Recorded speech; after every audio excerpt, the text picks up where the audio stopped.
G'day, Martin here, just out in the paddock. Going to do a bit of soil testing, show you a nice, cheap, easy way to do it. And yeah, basically, well, I wouldn't say easy, cheap way to do it. And yeah, basically go from there.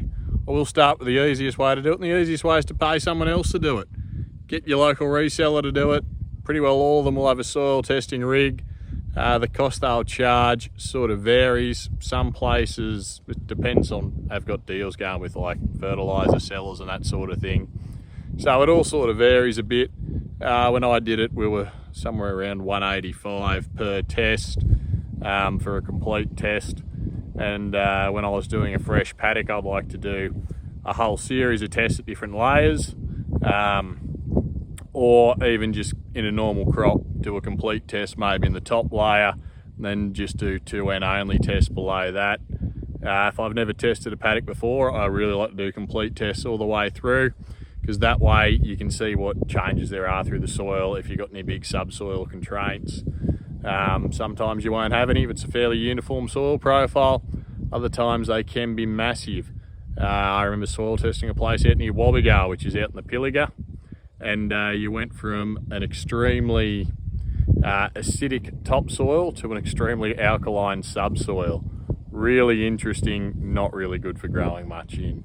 But, you know, that was just something that was fairly interesting at the time.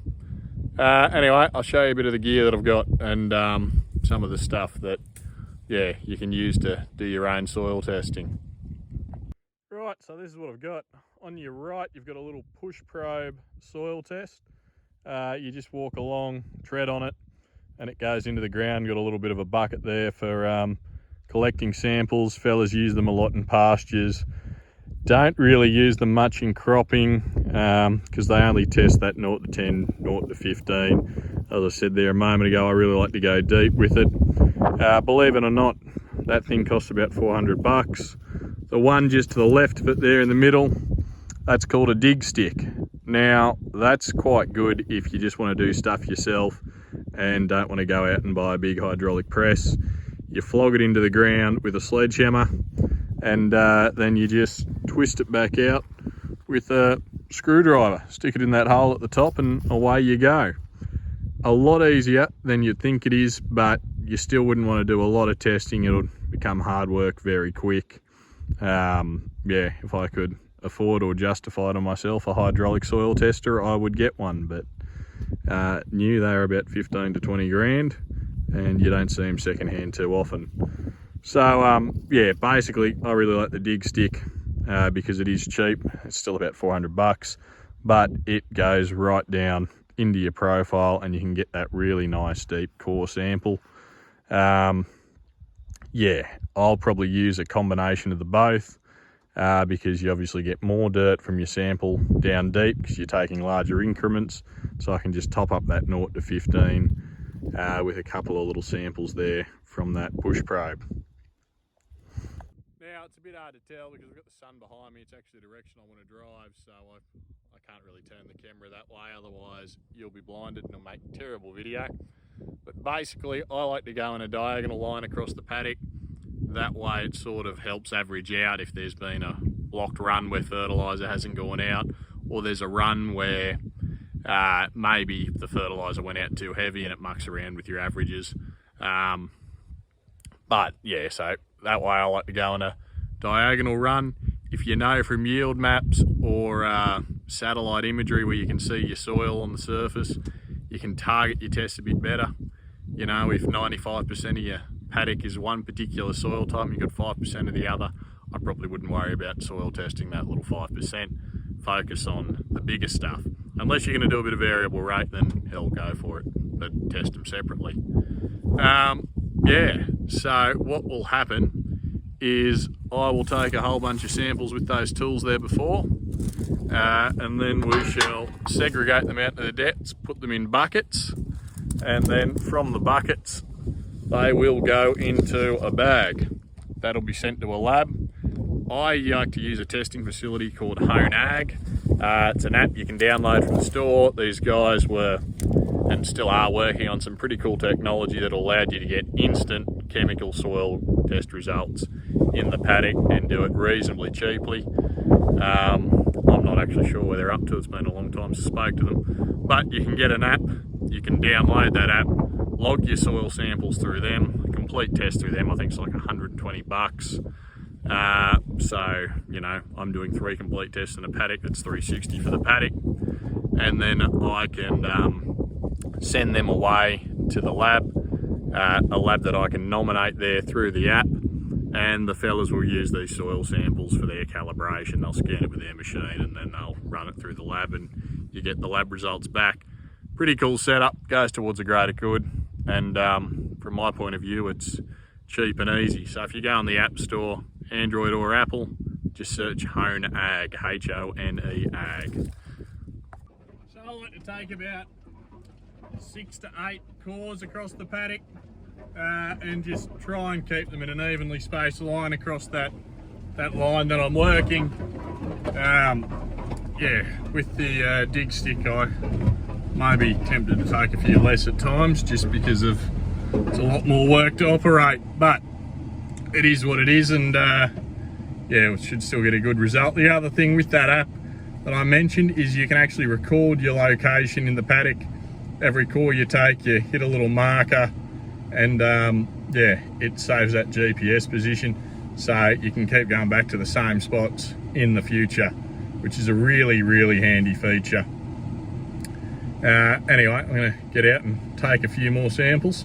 So I've used the tape measure to just put some rough marks into this about where my depths are, which one is in that gap there on the far left and the other one's just on that gouge there on the far right. I've got a fairly uniform soil type, so I just work with some nominated depths I've been working with for years.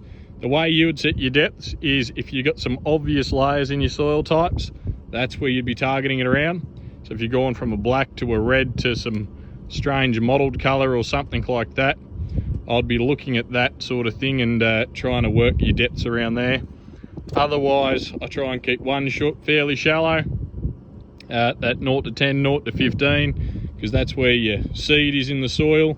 And actually the reason why they originally started going with that was because that top 10 to 15 centimetres that you were working when you were ploughing your country, so it was always having its your soil just disturbed there and incorporated and all of that sort of thing. Yeah, so I go with that and then follow it up with a couple of lower depths just to mainly get a bit of an idea about what ends there, but also those subsoil constraints that I mentioned earlier. So I've got my sample sorted. Next step is you just give them a bit of a shake, mix them up, blend them all in together so you can get a nice good average.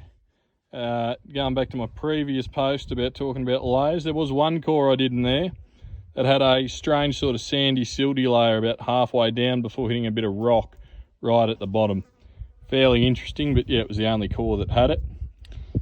So anyway, once I've mixed them up, get my bag, put it in the bag, just like this one here, scan the QR code, log it into my app, and come Monday I'll send it off to the lab. There is one more thing that I will do before I disappear from here. That is, I'm going to grab a sample of topsoil and whack it in one of these tubs to take home. Now, why am I doing that? If we go for a look, you'll see that it's pretty clean.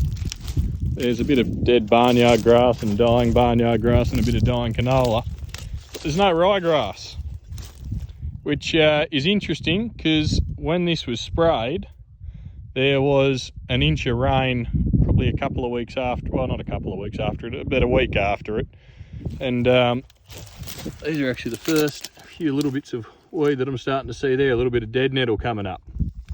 And my concern is that after an inch of rain, there should be a few weeds coming up, particularly ryegrass.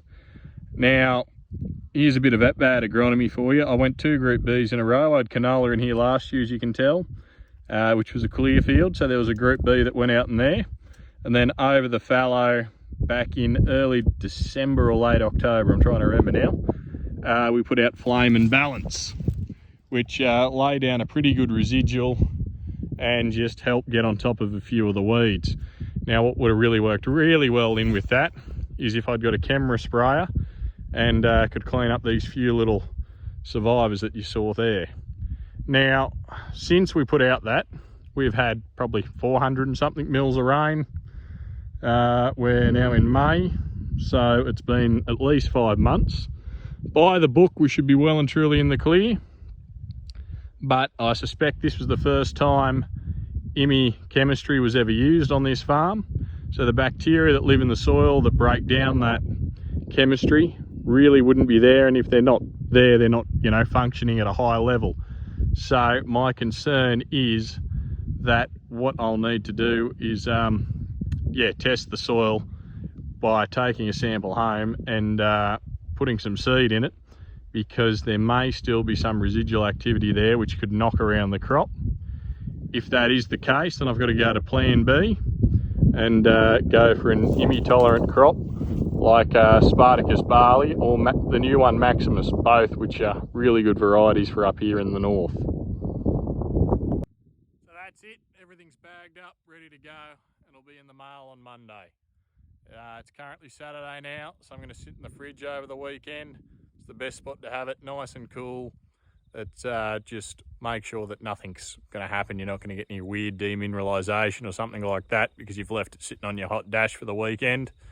If you do that, it does cause your soil to demineralise. Your fert supplier is going to love you because you'll be up for way more urea than you need. Anyway, until next time, keep at it.